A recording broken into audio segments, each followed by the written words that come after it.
Es la bendición, ¿verdad? Vamos a ponerlo así. Gloria a Dios, gracias por ese entusiasmo. Lucas capítulo 5, verso 1 dice así: en el nombre poderoso de Cristo Jesús. Aconteció que estando Jesús junto al lago de Genezaret, el gentío se agolpaba sobre él para oír la palabra de Dios. Y vio dos barcas que estaban cerca de la orilla del lago, y los pescadores, habiendo descendido de ellas, lavaban sus redes. Y entrando en una de aquellas barcas, la cual era de Simón, le rogó que la apartase de tierra un poco, y sentándose enseñaba desde la barca a la multitud. Y cuando terminó de hablar, dijo a Simón, ayúdame a leer esa parte: boga mar adentro y echar vuestras redes para pescar. Señor, añada bendición a su palabra. Puede ocupar su asiento glorificando el nombre del Señor. Vamos a estar analizando varios puntos importantes de este pasaje de la Biblia. Y el primero, podemos ver al Señor entregado por completo a la enseñanza de la palabra de Dios. ¿Y dónde estaba impartiendo la palabra de Dios? Lucas dice que junto al lago de Genezaret, es decir, el mar de Galilea. Y por causa del gentío, dice la palabra, que se agolpaba la gente sobre él para oír la palabra de Dios. Tuvo que echar mano de una de las barcas que estaba ahí a su alrededor. Pero lo interesante es esto, que la barca por la cual tuvo que echar mano fue la de Pedro. Y meditando en las Sagradas Escrituras, mucha gente pudiera pensar este acontecimiento fue quizás una casualidad. ¿Por qué exclusivamente la de Pedro? Yo no creo que haya sido una casualidad, hermanos. Honestamente se lo digo. Yo no creo en las casualidades. Ahora, como hijos de Dios, yo creo en los propósitos divinos de Dios. ¿Cuántos lo creen así, hermanos? Yo creo que usted no está aquí por una casualidad. Cada uno de nosotros estamos aquí porque Dios tiene un propósito para nuestras vidas. Amén, hermanos. ¿Verdad? Como tampoco creo que haya sido una casualidad que el Señor haya llegado a Jericó justo en ese momento, cuando había una necesidad de un hombre ciego llamado Bartimeo. No era una casualidad. Le digo, el mundo piensa, dice, dice por ahí, de casualidad iba pasando y le tocó. No era casualidad. Dios tenía un propósito para la vida de Bartimeo. Como tampoco era una casualidad el que haya pasado o se haya desviado, más bien dicho, para poder encontrarse con la mujer samaritana. Porque la misma escritura dice que le era necesario pasar por ahí. Entonces no era una casualidad. Él sabía que había ahí una necesidad. Y él sabe que hoy en este día hay una necesidad. Más de una necesidad. No era una casualidad tampoco que un hombre Zaqueo, jefe de los publicanos, recibiera la salvación aquel día. Y le digo así, cada una de esas cosas. Ni tampoco era una casualidad que se haya encontrado con el endemoniado gadareno y haya sido liberado.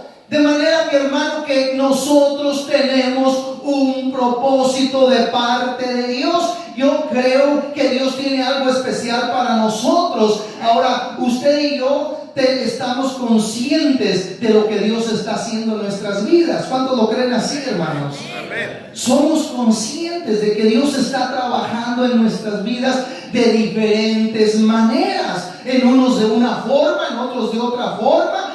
quizás en unos ya obró de una manera instantánea, o quizás de un día para otro, quizás en otros el Señor está trabajando progresivamente, pero no podemos dudar que el poder de Dios está trabajando en aquella vida, y usted es uno de ellos, y dele gloria a Dios, hermano, porque Dios es bueno y para siempre es su misericordia. Aleluya, bendito y alabado sea su santo nombre, porque de hecho no estuviéramos ninguno de los que estamos aquí hoy en este día dándole las gracias, estuviéramos haciendo cualquier otra cosa, pero lo menos el estar en una iglesia alabando al Señor. Y aquí estamos, pero algo bien importante, hermanos. O sea, el Señor echó mano de algo tan sencillo, aparentemente. Y Dios va a echar mano de algo que aparentemente es sencillo, como echó mano de unos pececillos y unos panes de un niño. Como puede echar mano de X, quizás de un automóvil. Como puede echar mano a lo mejor de, nómbrale, ¿qué es lo que podemos nosotros decir? Señora, aquí está esto a tu disposición. Y yo quisiera que hoy en este día abramos nuestro corazón, iglesia, porque Dios quiere usarnos como instrumentos.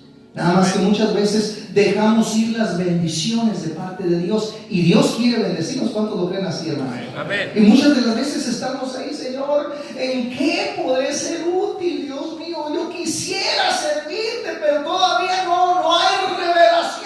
Y parece como que queremos esperar que una voz del cielo venga y nos diga: mira, mi hijo, esa hermanita necesita que le des un raite a su casa.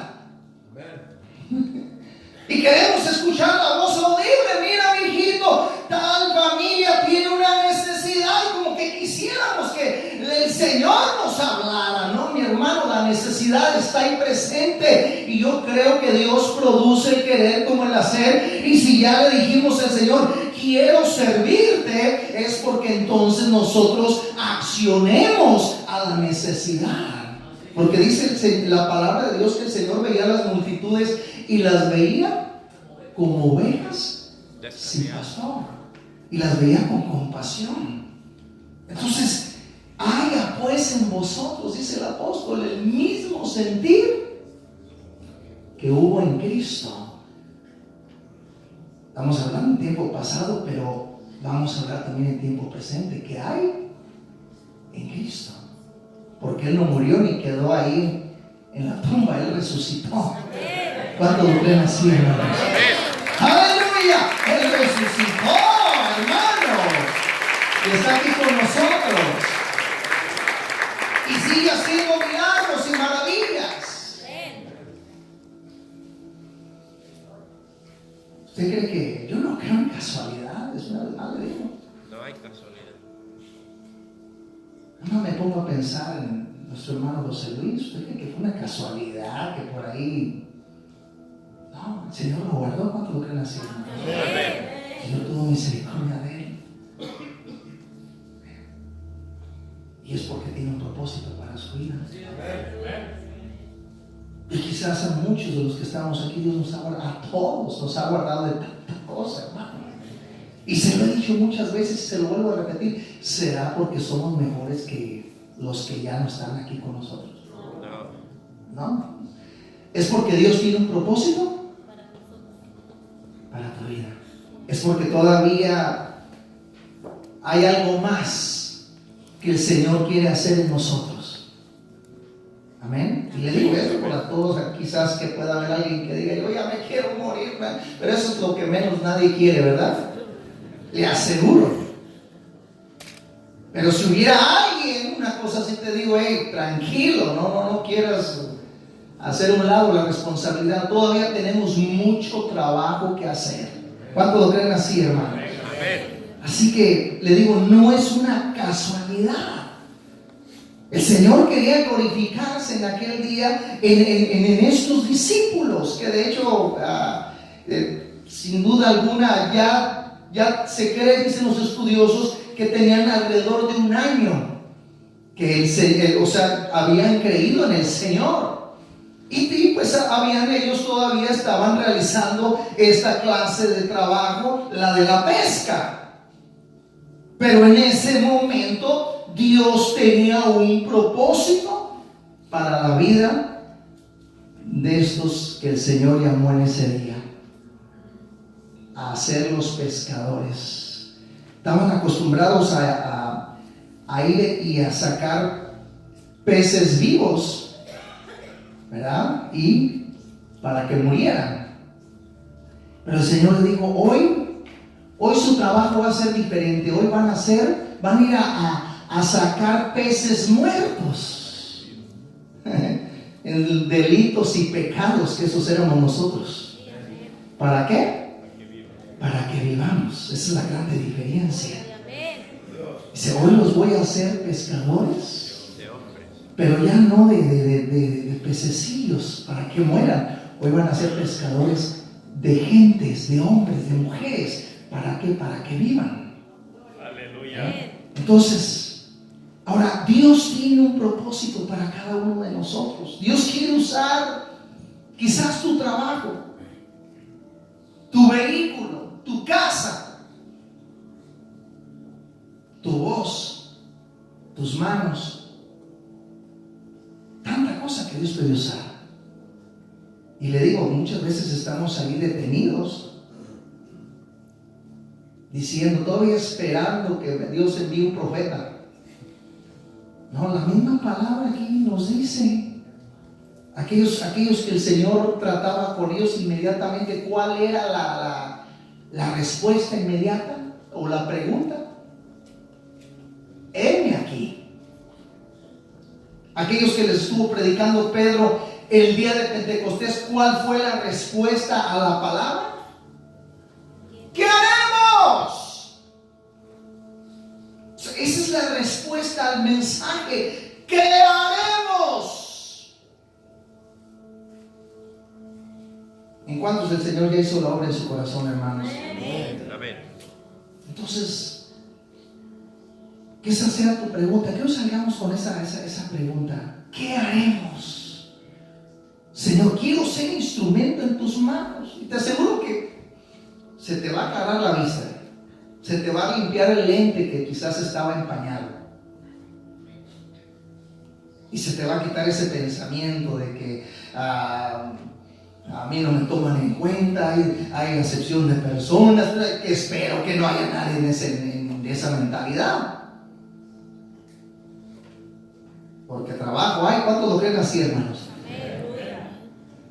Señor necesita trabajadores. Y yo sé que aquí están.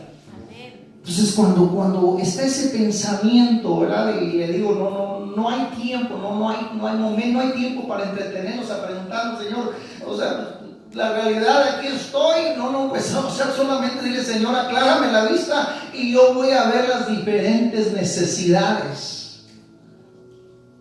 Amén, hermanos. Entonces ahora el Señor tuvo que tratar con ellos. Vea lo que dice ahí.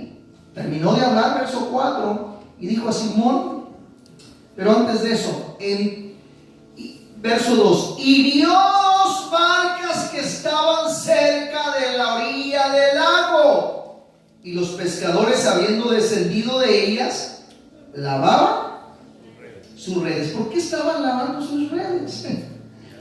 Porque no había habido pesca. No había habido pesca, ¿sabes? Y eran pescadores profesionales. No crea que se iban por ahí como cuando un día yo me fui a pescar, que aventé una carnada de un gusano de plástico. Yo creo que los peces hasta se reían. ¿De dónde salió? Eran pescadores profesionales que sabían lo que estaban haciendo. Y estaban ellos, ¿qué dice? Lavando sus redes. ¿Y será que lavan sus redes antes de meterse a pescar? No, lavan sus redes después de que regresan, ¿cierto? Cierto. Sí, regresan y entonces se ponen ahí a lavar las redes, se ponen a remendarlas. Quiere decir que no habían pescado nada. Y toda la noche, no era un asunto que iban ahí a ver qué agarramos, a ver qué sale, no. O sea, iban, se metían decididos a traer una buena pesca. Entonces, entrando en una de aquellas barcas, la cual era de Simón, le rogó que la apartase de tierra un poco. Y sentándose enseñaba desde la barca a la multitud. Cuando terminó de hablar, dijo a Simón, ¿qué fue lo que le dijo? Boga mar adentro. Yo sé que hay una versión ahí que quizás diga un poco diferente en ese verso, que lo lea así en voz alta. O sea, la versión Reina Valera dice boga mar adentro. Esta versión que me acaba de leer mi esposa le dice ahora ve a las aguas más profundas. Ve a las aguas más profundas. O sea, prácticamente le estaba diciendo, ¿sabes qué? ¿Quieres bendición a todo esto? ¿Cuántos quieren bendición? Amén. Entonces lo vamos a aplicar a nuestras vidas. ¿Estás batallando? No contestes rápido. Yo voy a hacer el primero. Yo estoy batallando como ser humano. ¿En qué áreas? En muchas áreas, porque soy ser humano.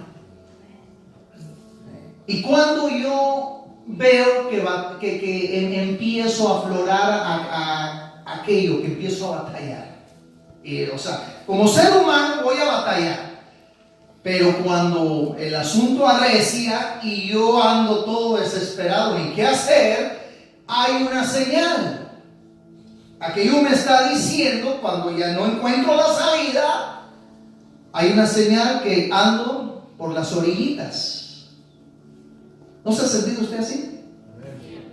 Sí. Y tristemente y penosamente me atrevo a decir que muchas veces andamos, dijéramos allá de mi país, andamos por las ramas.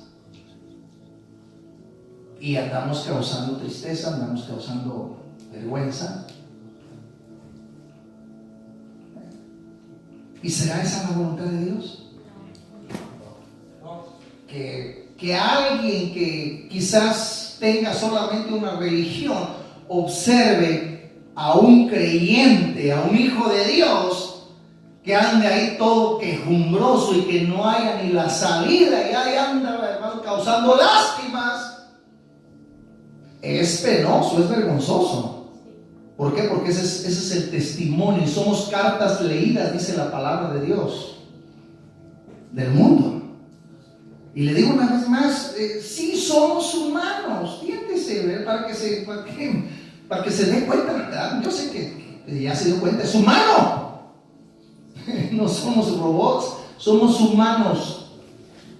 Pasamos por pruebas, adversidades, situaciones difíciles, pero Dios es nuestro amparo y nuestra fortaleza. ¿De quién temeré? Aunque ande en valle de sombra de muerte, no temeré mal alguno. ¿Por qué? Porque Él está con nosotros. Y en el momento no alcanzamos a ver con claridad. Sí, esa es la parte humana. Pero ahí es donde el Señor nos indica y nos dice, hey, adéntrate un poquito más. O sea, en la orilla no vas a alcanzar nada. Entonces sigamos leyendo. Cuando terminó de hablar a Simón, ¿qué dijo? Boga mar adentro. Boga mar adentro. El Señor quería llevarlos a que ellos fueran testigos de su poder.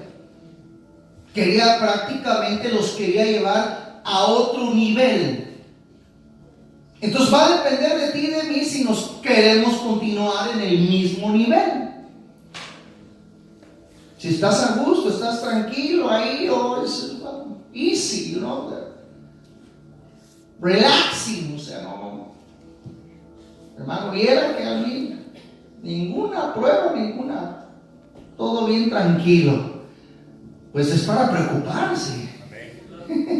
Quizás alguien diga, ¿qué le pasa al hermano? No, es para preocuparse. Porque si no estás teniendo ninguna prueba, no estás teniendo ninguna lucha, quiere decir que a lo mejor ya vas de la mano del diablo. ¿Sí? Aunque cause risa, pero entre más nos metamos a profundidad, el enemigo va a desear más. ¿Cuántos lo creen así, hermano? Amén. Y de hecho, hago eco a lo que el Señor le dijo a sus discípulos: en el mundo, o sea, tendréis aflicción. O sea, no es para que, ¿y por qué se los dijo? Para que no se sorprendieran, para que se vieran de antemano que Él les esperaba. Si les dijo, si al árbol del olivo hicieron lo que hicieron, cuanto más a ustedes. O sea que vamos a ser mejor que el Señor. No, en absoluto. No, entonces las pruebas nos tienen que ayudar ¿a qué? A avanzar. Y vea, algo tremendo aquí, hermano, lo que sucedió. Cuando terminó de hablar, dijo a Simón: voy a mar adentro y echad vuestras redes para pescar. O sea, vea con qué seguridad el Señor le dio esa orden a Pedro. Y respondiendo Simón, le dijo: Maestro, toda la noche hemos estado trabajando y nada hemos pescado, mas en tu palabra. ¿Qué dijo? Echaré las redes. Entonces ahí está la diferencia. Ahí no dijo Señor más en mi conocimiento, Señor, no. Y de hecho, ¿cómo le quisiera decir? Exteriorizó. De hecho, se atrevió a decirle al Señor, le dijo: Señor, si usted lo lee, ya. Respondió Simón, verso 5, le dijo: Maestro, toda la noche hemos estado trabajando, ya hasta estábamos lavando las redes, y tú nos estás diciendo que vayamos otra vez a internarnos hacia allá, hacia adentro. En pocas palabras, como que estaba diciendo el Señor: mira, Señor, nosotros somos los de la experiencia, ¿ok? O sea, solamente te lo estamos diciendo ahí nada más para que sepas, ¿verdad? Que te estamos dando nuestro currículum. Somos especialistas de esto, pues de esto vivimos. Ok, el Señor lo escuchó, está bien, escucho tu currículum, está bien, correcto. Pero el asunto es que el Señor los tenía que llevar a que ellos fueran testigos, porque estaban en ese proceso de crecimiento, de aprendizaje. Les estaba enseñando. Y de ahí era el día en que el Señor les iba a hacer el llamamiento. Entonces, vea lo que dice. ¿Más en qué? O sea, y aquí hay una enseñanza clave, iglesia de Cristo. ¿Quieres tener victorias continuas en tu vida? Uy, Señor, qué poquitos. Por eso estamos como estamos y no avanzamos, iglesia. Eran para que... ¡Amén! ¡Claro! Ay, Dios mío, me sorprende, pero no. Me voy a hacer como que no escuché. ¿Quieren tener victorias continuas, pueblo de Dios?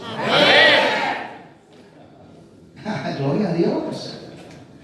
Entonces tenemos que comenzar a practicar y a poner por obra la palabra de Dios. Dice ahí: más en tu palabra voy a echar la red. Estaba diciendo: ¿sabes qué, Señor?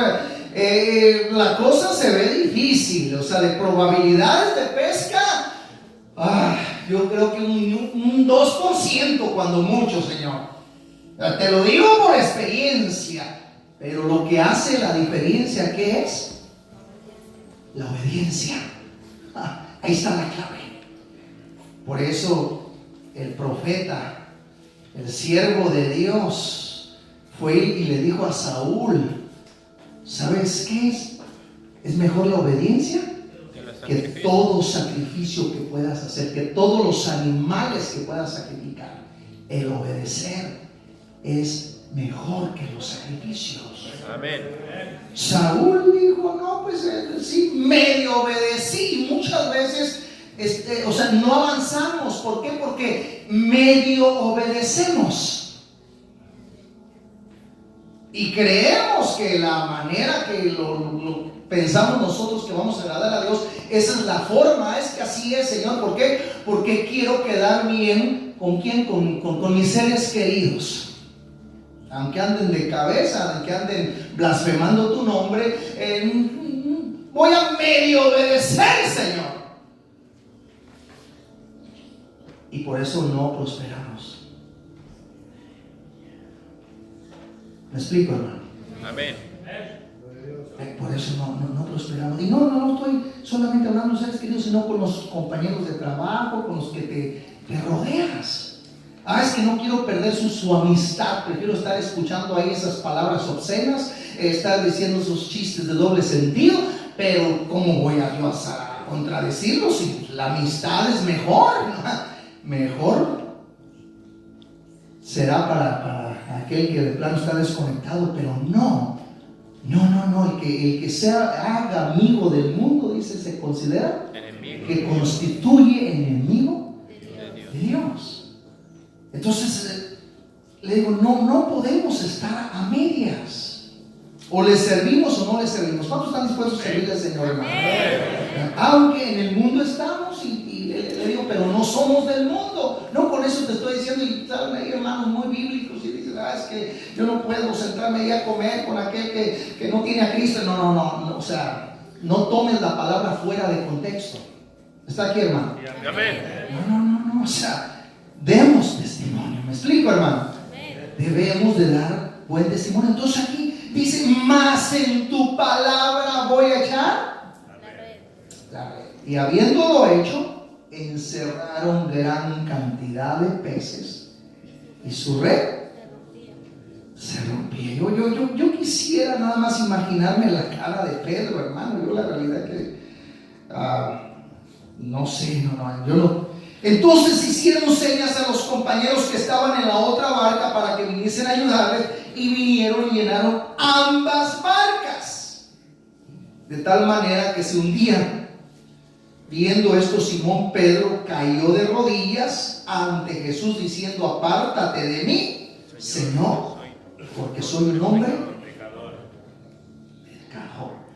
Porque por la pesca que habían hecho, el temor se había apoderado de él y de todos los que estaban con él, y asimismo de Jacobo y Juan, hijos de Zebedeo, que eran compañeros de Simón. Pero Jesús dijo a Simón: no temas, desde ahora serás pescador de hombres. Y cuando trajeron a tierra las barcas, dejándolo todo, le siguieron. ¿Por qué se sintió Pedro derruido y humillado? Que dijo que él era el experto. Reconoció, o sea, su falta de fe. Y le digo, se sintió redarguido y humillado, no por su noche de fracaso. Y eso es lo interesante, iglesia, que se sintió redarguido y humillado. ¿Sabe por qué? Por su éxito. Hermano, el Señor me mostraba esto precisamente al remeditar esto en esta muy temprana mañana. Y este es verdaderamente una marca del carácter real: la humildad. Si el éxito lo hace humilde, quiere decir que el fracaso lo va a edificar. ¿Me entendió? Amén. Si el éxito, porque Dios quiere a su pueblo exitoso, ¿cuántos lo creen así? Amén. Claro, claro que sí. Y hay muchos y toda la iglesia, le aseguro. Nada más que muchas veces nosotros ponemos medidas. Creemos que, no, si el hermano es exitoso, ¿por qué? Porque él tiene $100,000 ahí ahorrados en el banco. Y yo nada más tengo 500. O sea, porque medimos el éxito de esa manera. Y no se mide el éxito de esa forma. ¿Cuántos lo creen así, hermano? Amén. No, eso es temporal. Amén, hermanos. Amén. Pero tampoco estamos diciendo que Dios no bendiga. No, claro, bendice a manos llenas. Y aseguro que aquí hay testimonios abundantes de esos. ¿Cuántos lo creen así, hermano? Amén. Claro, Dios nos sabe bendecir y nos sigue bendiciendo gracias a su misericordia. ¿Cuántos le dan gloria a Dios por ello, hermano? Gracias, Señor, porque somos bendecidos. Aleluya. Bendito y alabado sea su santo nombre. Aleluya. Entonces, le digo, el Señor me mostraba esto, que Pedro se sintió redarguido y humillado, no por su noche de fracaso que había tenido una noche anterior, sino ¿por qué? Por su extraordinario éxito. Entonces, ahí le digo, es donde marca el verdadero carácter real, la humildad. Entonces, si el éxito nos conlleva a recibir aquello con humildad, entonces quiere decir que el fracaso, o sea, nos va a edificar. ¿Me explico? O sea, si Dios nos ha preparado para que cuando lleguemos, o sea, a ese nivel de ser exitosos, entonces también nos va a preparar para que cuando nos toque un fracaso, en vez de tirarnos al suelo, ¿de qué manera va a venir? Nos va a edificar, nos va a fortalecer, nos vamos a agarrar más de la mano del Señor, y ahí es donde va a exteriorizarse nuestro verdadero carácter. Ahí es donde vamos a exteriorizar si verdaderamente creemos en Dios o no creemos. Porque es fácil decir gloria a Dios, aleluya, y Dios es bueno, y ¿cómo estás, hermano? Prosperado, bendecido y en victoria. Sí, mientras no te está sucediendo nada. Pero a la primera que te le roban la camioneta y apenas la acabas de agarrar. Ahí es donde se va a demostrar realmente de qué estamos hechos. Si le robaron la camioneta y dejó de venir a la iglesia, entonces ahí demostró en dónde estaba su confianza.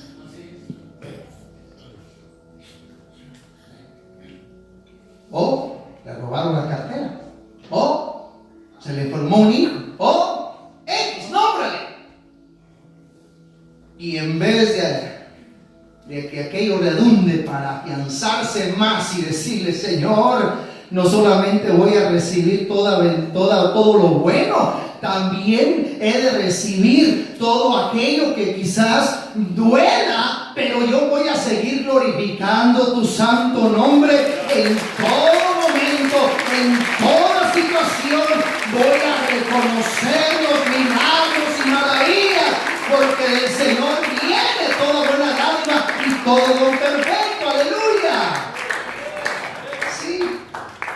Entonces te digo, o sea, mas si el éxito lo enorgullece o lo hace soberbio, ¿sabe qué es lo que va a pasar cuando venga el fracaso? Lo va a destruir. Sí, ¿por qué? Porque, o sea, si al recibir la bendición, y eso lo hace ser soberbio, orgulloso, entonces cuando venga el fracaso, esa va a ser su caída. Y por ello el Señor nos quiere preparar, iglesia de Cristo. Por la fe aquellos hombres atendieron el llamado y siguieron a Cristo. Entonces, pero el Señor quiere tratar con nosotros, iglesia. Amén. El Señor dice, boga Para adentro. adentro. Que te estás sintiendo la situación muy difícil, sigue remando. Sigue orando, o sea, sigue más para adentro. Es que quizás es prueba de que estás muy a la orillita. Hermano, estoy desfalleciendo. Sí, es normal, ¿no? Y no te dé pena decirlo, hermano. Necesito hablar. Únanse conmigo, necesito oración, hermano.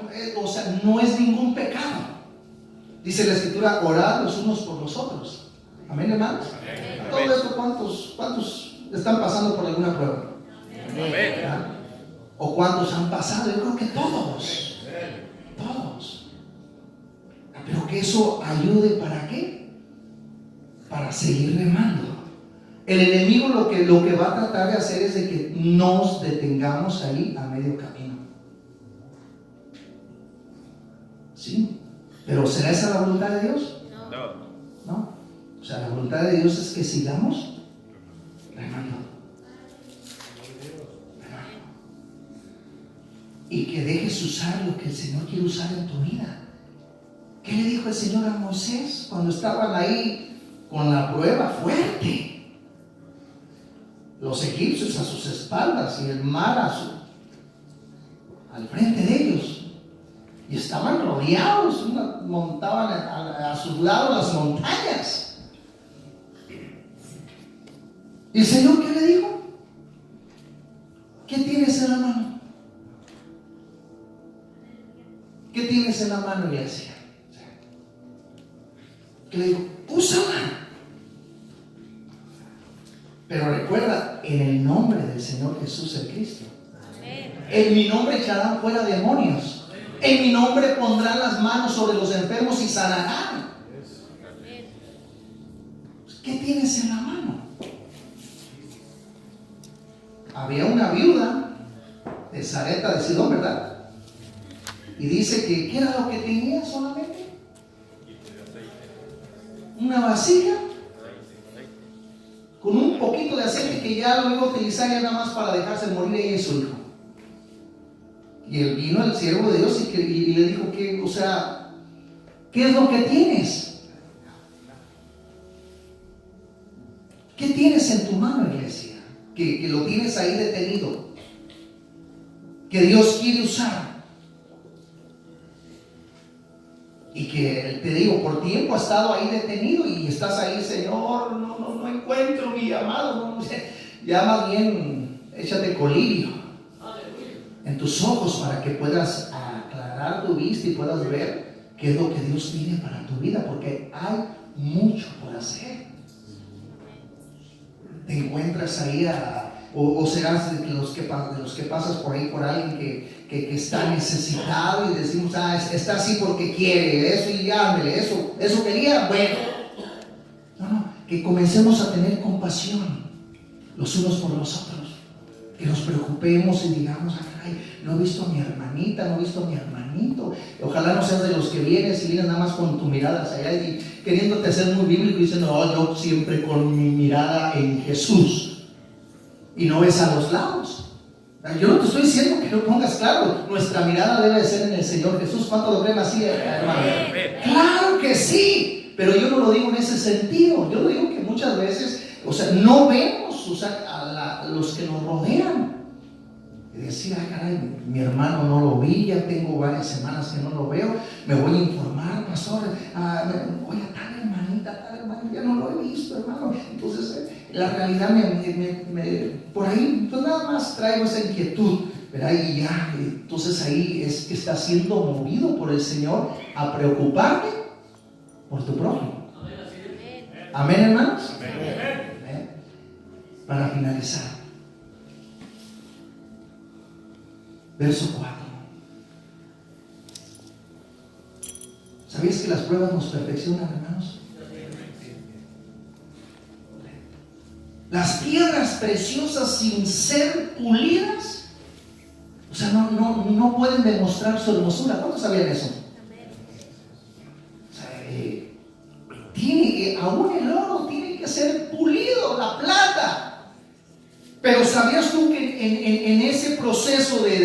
de pulir, se requiere ¿qué?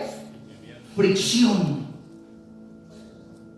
Y en esa fricción hay dolor. ¿Alguien sabe? Ojalá no me equivoque, pero por ahí yo no sé si vi o escuché de qué manera se producen las perlas. Dicen que a base del dolor, que está la ostra, ¿verdad? Y creo que es algo como que les cae ahí, no sé si una arenita o no sé qué, y están ahí. Y esa base del dolor, y esa perla es como una lágrima. ¿Cuántos sabían eso? Hermano, yo cuando me enteré de eso, dije, wow. O sea, para poder demostrar aquella belleza. ¿Cuántos conocen las perlas? Aunque sea por televisión, ¿verdad? O por revista, pero se ve algo ahí hermoso. Entonces dice, wow, algo tan hermoso, ¿de dónde salió? ¿Cómo fue producido? A base de dolor. Entonces, las pruebas, una vez más, nos perfeccionan. Y si te estás encontrando en una prueba muy difícil, dile, Señor, si es para mi perfección, para mi edificación, para mi avance, Señor, lo recibo con todo mi corazón.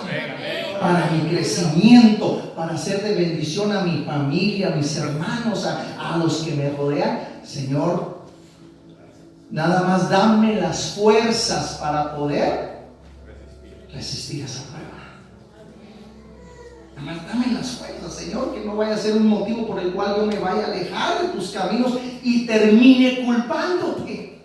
Porque muchas veces cuando no hay ese acercamiento, cuando no se ha entrado a las profundidades, se termina culpando a Dios. Y ahora resulta, asústese, yo he escuchado pastores, discúlpenme, aconsejando a la grey, aquel que anda ahí todo resentido con Dios, diciéndole, perdona a Dios. Hello. Y cuando yo escuché eso dije, Dios mío, ¿qué les pasa?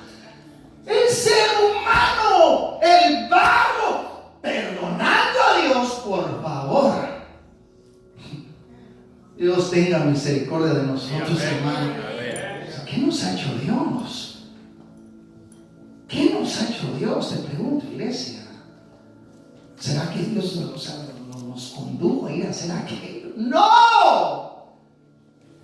No, entonces ahora resulta que ahora tenemos que perdonar a Dios y Dios está esperando ahí que el ser humano, su creación, lo perdone. ¿Qué cosas, verdad? ¿Qué herejías tan más tremendas? No. Que en ese momento no podamos entender, ok, es normal. ¿Cuántos lo creen así? Amén. Sí, es normal. Tantas preguntas que vienen habidas y por haber. Es normal. Pero si no entiendes, si todavía no tiene la revelación, pues Señor, en tanto que entiendo, en tanto que me viene la revelación, yo no voy a bajar mis manos, yo no voy a dejar de reconocer que tú eres el único Dios verdadero, grande y poderoso.